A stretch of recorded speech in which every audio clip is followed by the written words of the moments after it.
Hello students, welcome back to organised knowledge channel. आज की इस वीडियो में बच्चों हम डिस्कस करेंगे वर्कशीट नंबर 21 फॉर क्लास 8 सामाजिक विज्ञान की। बच्चों ये वर्कशीट है इतिहास का पार्ट 5 जब जनता बगावत करती है, और शिक्षा निदेशालय की ओर से ये वर्कशीट बेटा आपके लिए 11 दिसंबर 2020 के लिए शेड्यूल की गई है। आज की वर्कशीट का टॉपिक है जनता की नज़र से। ठीक है, तो देखिए उस जमाने में लोग अंग्रेज शासन के बारे में क्या सोच रहे थे, इसका जायजा लेने के लिए आप स्रोत 1 और 2 को पढ़िए। तो उस समय जो लोग थे वो अंग्रेज शासन जो था उसके बारे में क्या सोच रहे थे, क्योंकि अंग्रेज दमनकारी नीति अपना रहे थे और उनका नज़रिया क्या था लोगों का उनके बारे में सोचने का। तो ये हम स्रोत 1 और 2 को पढ़ के जानेंगे। स्रोत 1 है 84 नियमों की सूची। यहाँ महाराष्ट्र के एक गांव में रहने वाले ब्राह्मण विष्णु भट्ट गोडसे द्वारा लिखित पुस्तक माझा प्रवास के कुछ अंश दिए गए हैं। तो बेटा महाराष्ट्र के गांव में रहने वाले ब्राह्मण हैं विष्णु भट्ट गोडसे, उनके द्वारा ये पुस्तक लिखी गई है जिसका नाम है माझा प्रवास। विष्णु भट्ट और उनके चाचा मथुरा में आयोजित किए जा रहे एक यज्ञ में भाग लेने के लिए निकले थे। विष्णु भट्ट लिखते हैं कि रास्ते में उनकी मुलाकात कुछ सिपाहियों से हुई जिन्होंने उन्हें सलाह दी कि वे वापस लौट जाएं। तो उन्होंने जो सिपाही थे उन्होंने उनको क्या सलाह दी कि आप जो है वापस लौट जाइए, क्योंकि 3 दिन के भीतर चारों तरफ कोहराम मच जाएगा। ठीक है, यानी 3 दिन के भीतर जो है क्या होने वाला है, जो लड़ाई झगड़ा है, विद्रोह है, वो होने वाला है। सिपाहियों ने जो कहा वह इस प्रकार था। अंग्रेज सरकार हिंदुओं और मुसलमानों के धर्म को नष्ट करने पर आमादा है, यानी जो अंग्रेज सरकार है हिंदू और मुसलमानों की धर्म को नष्ट करना चाहती है। उन्होंने 84 नियमों की एक सूची बनाई है और कलकत्ता में सारे राजाओं और राजकुमारों की मौजूदगी में उसका ऐलान कर दिया है। तो यहाँ पर बताया गया है कि अंग्रेज सरकार ने 84 नियमों की एक सूची बनाई है और उनका ऐलान भी कर दिया है, और उस सूची के अंतर्गत जो हिंदू और मुसलमान हैं उनके धर्म जो है नष्ट करने की कोशिश की जा रही है। उन्होंने बताया कि राजा इन नियमों को मानने के लिए तैयार नहीं है। उन्होंने अंग्रेजों को घातक जो है परिणामों की चेतावनी दी है।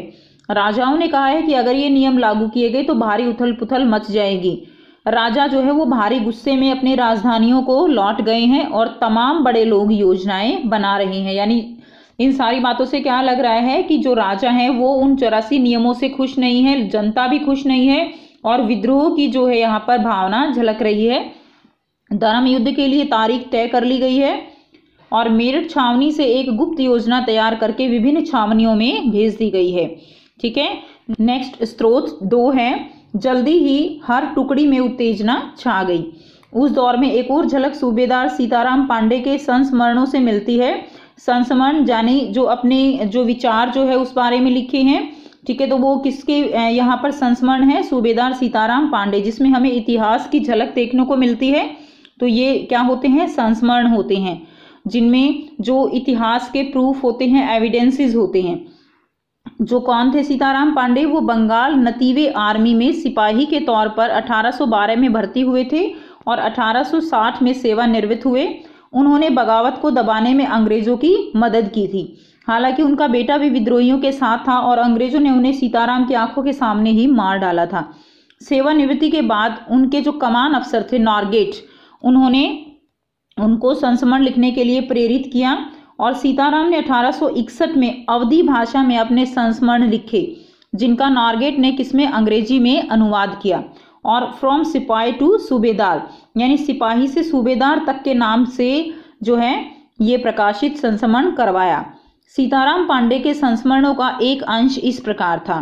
तो उसमें क्या लिखा गया था, मेरा मानना है कि अवध पर हुए कब्जे से सिपाहियों के भीतर गहरा अविश्वास भर गया था। तो बेटा उनके अंदर गहरा अविश्वास कैसे भरा, अवध पर हुए कब्जे से, और वे सरकार के खिलाफ साजिशें रचने लगे थे। अवध के नवाब और दिल्ली बादशाह के नुमाइंदों को सेना की नब्ज जानने के लिए पूरे भारत में भेज दिया गया था।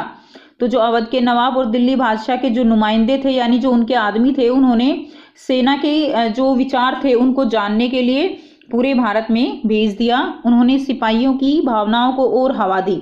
तो उन लोगों ने जो सिपाही जो पहले ही विद्रोह की भावना मन में लिए हुए थे तो उन्होंने उसको और भी हवा दी। ठीक है, यानी उनको और भी आप कह सकते हो कि उत्तेजित कर दिया विद्रोह के लिए। उन्होंने सिपाहियों को बताया कि विदेशियों ने बादशाह के साथ कितना बड़ा धोखा किया। तो ये जो है विचार किसके हैं? सीताराम पांडे के हैं। और वो बता रहे हैं कि उन्होंने सिपाहियों को बताया कि जो विदेशी हैं यानी अंग्रेज हैं, उन्होंने बादशाह जो राजा है उनके साथ कितना बड़ा धोखा किया है। उन्होंने हजार झूठ गढ़ डाले, यानी उन्होंने छोटी सी बात के एक बात के साथ साथ यहाँ पर बताया गया है कि उन्होंने बहुत सारी झूठ बोली और जो सिपाही थे उनको उत्तेजित कर दिया। उन्होंने जो है यहाँ पर बताया गया है कि सिपाहियों को अपने मालिक अंग्रेजों के खिलाफ बगावत करने के लिए उकसाया ताकि दिल्ली में बादशाह को दोबारा गद्दी पर बैठाया जा सके। ठीक है, तो यहाँ पर बताया गया है कि जो अवध के नवाब और दिल्ली बादशाह थे, उन्होंने अपने लोगों को जो सेना थी उसको उकसाने के लिए भेजा और उन्होंने झूठ बोलकर उनको उकसाने का काम किया। उनकी दलील थी कि अगर सिपाही मिलकर काम करें तो इन सुझावों पर अमल करे तो सेना ऐसा कर सकती है। यानी वो जो है उनको दिल्ली में बादशाह को दोबारा गद्दी पर बिठाना चाहते थे। उसके बाद देखिए, संयोग से इसी समय सरकार ने हर एक रेजिमेंट के कुछ लोगों को नई राइफल का इस्तेमाल करने का तरीका बताने के लिए अलग अलग छावनियों में भेजा। तो यहाँ पर आगे लिखते हैं, सरकार ने हर एक रेजिमेंट के कुछ लोगों को जो है, रेजिमेंट जो होती है उनके कुछ लोगों को हर एक छावनी में भेजा एक नई राइफल का इस्तेमाल सिखाने के लिए। इन लोगों ने कुछ समय तक सिपाहियों को प्रशिक्षण दिया और उसके बाद क्या हुआ, इस दौरान जो है एक खबर फैल गई कि इन राइफलों में इस्तेमाल होने वाला कारतूस, उस पर गाय और सूअर की चर्बी का लेप चढ़ाया गया है। तो ऐसा लिखते हैं कि ये खबर फैल गई कि इसमें जो है राइफल जो यूज़ कर रहे हैं उसके जो कारतूस हैं उसमें गाय और सूअर की चर्बी का लेप चढ़ाया गया है। तो हमारी रेजिमेंट के लोग दूसरे लोगों को लिखकर यह खबर भेजने लगे और जल्दी ही हर एक रेजिमेंट में उत्तेजना का माहौल बन गया।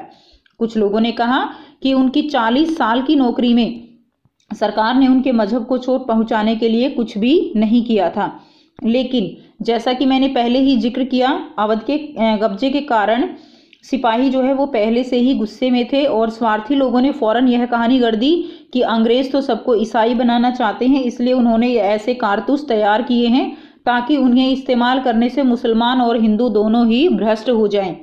और कर्नल साहब का मानना था कि यह बेचैनी जो उन्हें भी साफ दिखाई दे रही थी इस बार भी अपने आप खत्म हो जाएगी और उन्होंने मुझे घर जाने की हिदायत दी।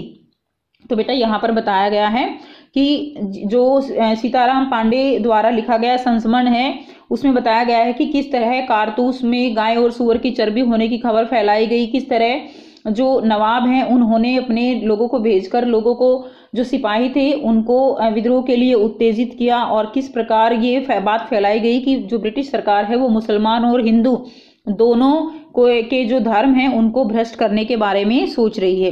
तो ऐसी ये सारी बातें जो है यहाँ पर दिखाई गई हैं। तो बेटा हम करेंगे इसके प्रश्न उत्तर। पहला प्रश्न है, माझा प्रवास के अनुसार सिपाहियों ने विष्णु भट्ट और उनके चाचा को लौट जाने को क्यों कहा? तो बेटा हमने ऊपर किया था, क्यों कहा था, उन्होंने कहा कि 3 दिन के अंदर ही यहाँ पर क्या हो जाएगा, विद्रोह हो जाएगा। ठीक है, इसलिए उन्होंने क्या कहा कि वो लौट जाएं। तो ये बेटा करते हैं इसका उत्तर। यहाँ से बच्चों आप इसका आंसर लिखेंगे। प्रश्न 1 का, विष्णु भट्ट और उसके चाचा को सिपाहियों ने बताया कि अंग्रेज सरकार ने 84 नियमों की एक सूची बनाई है जिससे वह हिंदू और मुसलमान के धर्म को भ्रष्ट करना चाहती है और इसीलिए 3 दिन में इसको विरोध करने के लिए कोहराम मच जाएगा, इसलिए उन्होंने कहा कि वे वापस लौट जाएं। नेक्स्ट है प्रश्न 2, सीताराम पांडे कौन थे और उन्हें संस्मरण लिखने के लिए किसने प्रेरित किया? यहाँ से बेटा आप प्रश्न 2 का उत्तर लिखेंगे। सीताराम पांडे आर्मी में सिपाही थे जो 1860 में सेवानिवृत्त हुए और सेवानिवृत्ति के बाद उनके कमान अफसर नारगेट ने उन्हें अपने संस्मरण लिखने के लिए प्रेरित किया। तो ये बेटा आपका प्रश्न 2 का उत्तर होगा। प्रश्न 3 है, अंग्रेज फौज के भारतीय सिपाहियों में अविश्वास क्यों भर गया था? यहाँ से बेटा आप प्रश्न 3 का उत्तर लिखेंगे। अवध पर हुए कब्जे से सिपाहियों के अंदर गहरा अविश्वास भर गया था और वे सरकार के खिलाफ साजिशें रचने लगे थे। तो ये आपका प्रश्न 3 का उत्तर हो जाएगा। नेक्स्ट प्रश्न 4। प्रश्न 4 है, इतिहास को जानने में संस्मरण किस प्रकार सहायक हो सकता है, विस्तार से लिखिए। तो बेटा संस्मरण जो है वो उनमें अतीत की झलक मिलती है, वो अतीत के बहुत पास होते हैं, जो अतीत के जो प्रूफ होते हैं, एविडेंस होते हैं, प्रमाण होते हैं, वो हमें संस्मरण में देखने को मिलते हैं और उसमें लिखने वाले की भावनाएं, उसकी फीलिंग्स जो है वो निहित होती हैं। तो आइए बेटा करते हैं इसका आंसर। सो बेटा यहाँ से आप इसका आंसर लिखेंगे। संस्मरण इतिहास के बहुत निकट होते हैं और अतीत की झलक होती है, और जिस व्यक्ति के द्वारा लिखे होते हैं उसमें उसकी भावनाएं दिखाई देती हैं। संस्मरण इतिहास के ऐसे सबूत होते हैं जिनसे हमें इतिहास के बारे में पता चलता है। तो ये बेटा आप प्रश्न 4 का उत्तर लिखेंगे। तो ये थी बच्चों आपकी आज की एसएसटी की वर्कशीट। आई होप बेटा आपको ये वर्कशीट क्लियर है। कोई भी डाउट है तो आप कमेंट सेक्शन में कमेंट करके पूछ सकते हैं। वीडियो अच्छी लगी तो लाइक शेयर जरूर कर दीजिए, और ऑर्गेनाइज्ड नॉलेज चैनल को सब्सक्राइब भी कर लीजिए। And thanks for watching. Have a nice day.